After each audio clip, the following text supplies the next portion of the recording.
آبنائے ہرمز کی چابی اگر کسی ملک کے پاس ہے تو وہ ایران ہے، نہ کہ امریکہ۔ امریکہ کی ناکہ بندی کے باوجود ایران اپنی گرفت مضبوط کیے بیٹھا ہے آبنائے ہرمز پر، اور ہر گزرتے دن کے ساتھ مختلف خبروں کے ذریعے یہ بات ثابت ہو رہی ہے کہ ایران کی گرفت اور پکڑ آبنائے ہرمز پر بہت مضبوط ہے۔ میرا نام اظہر علی خان ہے اور آپ دیکھ رہے ہیں آج کی بات، اور آج کی تازہ خبر یہ ہے کہ ایران نے ایک جہاز کو نشانہ بنایا ہے جو تجارتی جہاز تھا، جو اس کی اجازت کے بغیر آبنائے ہرمز کو پار کرنا چاہتا تھا، لیکن ایران نے اس کو پہلے وارننگز دیں، اور وارننگ دینے کے بعد جب اس نے اس کو نہیں سنا اور اس نے نظر انداز کیا ایران کی تمام وارننگز کو، تو اس کے بعد ایران نے ایکشن کیا اور اس تجارتی جہاز کو نشانہ بنایا، جس سے اسے بہت زیادہ نقصان پہنچا اور وہ اپنی جگہ پر ہی موجود رہا، آگے نہیں بڑھ سکا۔ اس کی تفصیل یہ ہے کہ ایک جہاز تھا جو خلیج عمان سے آ رہا تھا، آبنائے ہرمز کی طرف بڑھ رہا تھا، تو 15 نوٹیکل مائل جب یہ دور رہ گیا عمان سے، اس کی لوکیشن ہے نارتھ ایسٹ 15 نوٹیکل مائل، تو وہاں پر ایران کی پاسداران انقلاب نے، اس کی نیوی نے اس کو چیلنج کیا، اس کو وارن کیا، اس کو پیغام دیا، ریڈیو سگنل دیا کہ آپ آبنائے ہرمز کی طرف آ رہے ہیں اور ایران کی اجازت کے بغیر آ رہے ہیں۔ لیکن شاید اس ویسل پہ موجود جو کیپٹن تھا اور عملہ تھا، اس کے ذہن میں یہ تھا کہ آبنائے ہرمز کی ناکہ بندی امریکہ نے کی ہوئی ہے اور آبنائے ہرمز پر اب امریکہ کا کنٹرول زیادہ مضبوط ہے، اس لیے ہمیں آگے بڑھنا چاہیے، اگر ہمیں کوئی چیلنج کرتا ہے تو امریکہ اس کا جواب دے گا۔ لیکن ایسا نہیں ہوا، اور یہ ان کی غلط فہمی تھی جس کی وجہ سے انہیں بہت زیادہ نقصان اٹھانا پڑ گیا۔ ایران کی نیوی نے پہلے ان کو پیغامات دیے، ان کو وارن کیا، اور جب وہ وارننگ کے باوجود نہیں رکے تو ایرانی پاسداران انقلاب کی ایک گن بوٹ بہت تیزی سے ان کی طرف آئی، اپروچ کیا اس نے، اور اس کے بعد اس نے فائرنگ کر کے اس کو تباہ کر دیا، اس بہت بڑے ویسل کا، کارگو ویسل کا ایک بہت بڑا حصہ، جس سے اس کو بہت زیادہ نقصان پہنچا۔ اب جو یو کے میریٹائم ٹریڈ آرگنائزیشن ہے جو اس حادثے کو بھی کنفرم کر رہا ہے، اس واقعے کو بھی کنفرم کر رہا ہے، اور بتا رہا ہے کہ ایک جہاز واقعی 15 نوٹیکل مائل جو عمان سے دور تھا، نارتھ ایسٹ کی طرف تھا، اور اس کو ایران نے نشانہ بنایا ہے اور اس کو تباہ کیا ہے، اور اس میں موجود جو عملہ تھا وہ محفوظ رہا ہے، اور کوئی بہت زیادہ ماحول کو نقصان پہنچنے والا بھی کوئی واقعہ ایسا رونما نہیں ہوا۔ لیکن اس واقعے سے یہ ضرور ہو گیا کہ ایران نے آبنائے ہرمز پر اپنی گرفت اس کے اگلے روز ہی مضبوط دکھا دی، دوبارہ ایک دفعہ، جب ایک روز پہلے اس کا ایک جہاز سلی سٹی جو گیا ہوا تھا تیل لے کر ایک ڈیسٹینیشن کی طرف، وہ آبنائے ہرمز کو پار کر کے آیا اور ایران کے پورٹ پر بحفاظت پہنچ گیا۔ اس کے باوجود کہ امریکہ کی بحریہ اس کو مسلسل وارن کرتی رہی، مختلف ریڈیو سگنلز دیتی رہی، مختلف پیغامات دیتی رہی، لیکن اس کو ایسکارٹ کیا، حفاظتی حصار میں لے کے ایران کی نیوی نے اپنے جہاز کو، اپنے تجارتی جہاز کو جو بہت بڑا ویسل تھا، سپر ٹینکر اس کو کہا جا رہا ہے، اور وہ بتایا جا رہا ہے کہ اس میں 20 لاکھ بیرل جو خام تیل تھا وہ لدا ہوا تھا، اور وہ اس کو ان لوڈ کرنے کے بعد ایک ڈیسٹینیشن پر، ایک پورٹ سے واپس آ رہا تھا، اور اس نے بہت ہی کامیابی سے اپنا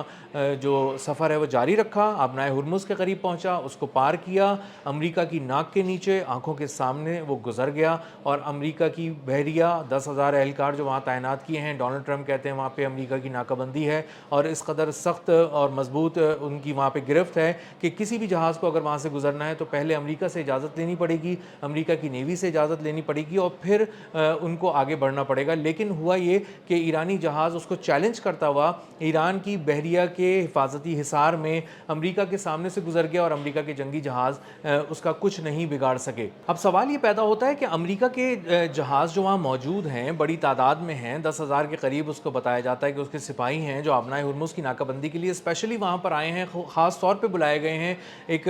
جو جنگی جہاز ہیں وہاں پر موجود جدید ترین امریکہ کے، پھر وہ کیوں نہیں روک پا رہے ان دو واقعات کو کہ ایران کسی پر حملہ کر کے اس کو روک سکتا ہے جو اس کی اجازت کے بغیر آبنائے ہرمز پار کرے، اور دوسرا کہ ایرانی جہاز کیسے آبنائے ہرمز کو پار کر کے ایران کے پورٹس پہ بحفاظت پہنچ سکتا ہے۔ اس کی بہت سادہ اور سیدھی سی وجہ یہ ہے کہ ایران کا کنٹرول بہت زیادہ مضبوط ہے۔ ایران نے زمین کی جو سمندر کی تہہ ہے اس میں میزائلوں کا ایک نظام بچھایا ہوا ہے، جو اس نے ایک دفعہ استعمال کر کے دیکھا ہے تو اس کی ایکوریسی 100% تھی، اور اس نے کامیابی سے ہدف کو نشانہ بنایا تھا۔ تو آپ کہہ سکتے ہیں کہ سمندر کی تہہ میں ایران نے قیامت چھپا کے رکھی ہوئی ہے۔ اسی طرح کچھ ایران نے وہ بارودی سرنگیں بھی بچھائی ہوئی ہیں جو محض تیرتی نہیں ہیں، پانی کے اوپر، بلکہ یہ پانی کے اوپر تیرنے کے ساتھ ساتھ اپنے ہدف کی طرف ایکٹیویٹ ہو کے اس کی موٹر ایک طرح سے آپ کہہ لیں چل پڑتی ہے، اور جیسے ہی اس کا ہدف قریب آتا ہے تو وہ تیزی سے اپنے ہدف کی طرف بڑھتی ہے اور اس پر وار کرتی ہے اور اس کو تباہ کر دیتی ہے۔ تو امریکہ کے اربوں ڈالر کے جو جہاز ہیں وہ اس طرح کی مس ایڈونچر کو ابھی برداشت نہیں کر سکتے کہ وہ آئیں اور اپنی اجارہ داری برقرار رکھنے کے لیے، دکھانے کے لیے جہازوں کو چیلنج کریں، اور اس کے بعد ایران کی نیوی ان پہ مختلف زاویوں سے وار کرے، جس کے بارے میں ڈونلڈ ٹرمپ بھی کہتے ہیں کہ جو جرارڈ آر فورڈ امریکہ کا بہت بڑا بحری بیڑا تھا، 13 ارب ڈالر کا تھا، 4.5 ایکڑ اس کی وسعت تھی، اس پہ 17 زاویوں سے ایران نے وار کیا، اور 17 زاویوں سے کیے جانے والے وار کا عالم یہ تھا کہ ہر طرف سے قیامت جو ہے وہ ٹوٹ رہی تھی اس امریکی بحری بیڑے پر۔ وہ ناقابل تسخیر سمجھا جاتا تھا، لیکن وہ اس طرح سے نشانہ بنایا گیا جیسے کوئی مسئلہ ہی نہیں تھا ایران کے لیے، اور اس کے بعد اس کو زخمی کر کے بھیج دیا، تباہ کر کے ایک امریکہ کی ایک طرح سے آپ کہہ لیں ورک شاپ میں، اور آپ وہاں اس کی مرم پٹی ہو رہی ہے۔ تو امریکی بحریہ نے جو ناقابل تلافی نقصان اٹھائے ہیں 2 بڑے امریکی بحری بیڑوں کی تباہی کی صورت میں، اس کے بعد امریکہ کی نیوی کو معلوم ہے کہ وہ آبنائے ہرمز میں اپنے آپ کو صرف دکھانے کے لیے، بتانے کے لیے، تھوڑا بہت ڈرانے کے لیے تو جا کے قریب کھڑے ہو سکتے ہیں، لیکن کوئی بہت بڑی کارروائی نہیں کر سکتے، کوئی مہم شروع نہیں کر سکتے، اور باقاعدہ طور پر اپنی اجارہ داری قائم کرنے کے لیے تمام جہازوں کو اپنی حفاظتی حصار میں لے کے نہیں آ سکتے۔ اور یہ 1 مہینے سے اوپر ہو چکا ہے اس کو، کہ 1 مہینے سے زیادہ ہو چکا ہے کہ امریکہ کی بحریہ ڈونلڈ ٹرمپ کے واضح احکامات کے باوجود آبنائے ہرمز کے قریب بھی نہیں پہنچ پا رہی، نہ پھٹک پا رہی ہے، اور نہ ان جہازوں کو جو تجارتی جہاز ہیں ان کو اپنی حفاظتی تحویل میں لے کر آبنائے ہرمز پار کرا رہی ہے۔ تو ایران کا کنٹرول آبنائے ہرمز پہ بہت زیادہ مضبوط ہے۔ اس نے 2 واقعات کے ذریعے اپنے تجارتی جہاز کو گزار کر اور دوسرے تجارتی جہاز کو نشانہ بنا کر اس کو تباہ کر کے یہ واضح پیغام دیا ہے پوری دنیا کو، خاص طور پہ امریکہ کو، کہ آبنائے ہرمز پر ہمارا ہی کنٹرول ہے۔ آبنائے ہرمز سے اگر کسی کو گزرنا ہے تو اس کو ایران سے اجازت لینی پڑے گی، پیشگی اجازت لینی پڑے گی،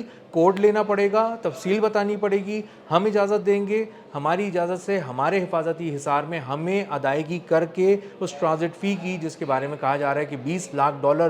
فی جہاز لی جا رہی ہے ایران کی جانب سے، اور اس کو ڈیجیٹل پیمنٹس میں بھی لیا جا رہا ہے، کرپٹو کرنسی میں بھی لیا جا رہا ہے، اور چائنیز یوان میں بھی لیا جا رہا ہے، اور اسی وجہ سے پیٹرو ڈالر جو ہے وہ خلیج فارس میں ہم کہہ رہے ہیں کہ ڈوب چکا ہے، تباہ ہو چکا ہے، اور ایران اپنے آپ کو مضبوط کیے ہوئے ہے آبنائے ہرمز کے دونوں طرف، خلیج فارس کی طرف بھی اور خلیج عمان کی طرف بھی، اور آنے والے دن یہ بتا رہے ہیں کہ امریکی بحریہ کو